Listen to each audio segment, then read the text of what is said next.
দেখো বন্ধুরা, আমারও শখ শরীর খারাপের মধ্যেও সকালে ব্রেকফাস্টে কী বানাবো, একটু হেলদি খাবার বানিয়ে নিলাম।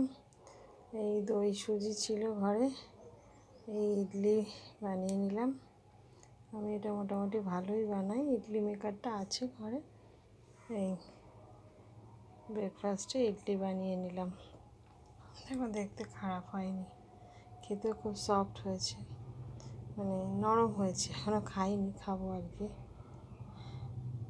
এটাই তোমাদের সাথে ব্রেকফাস্টটা শেয়ার করলাম। তোমরা এরমভাবে করো।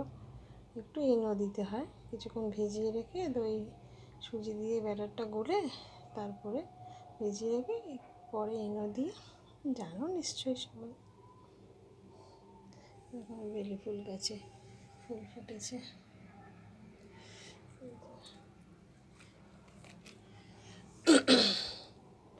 ভালো লাগলে দেখো, আমার চ্যানেলটিকে সাবস্ক্রাইব করো।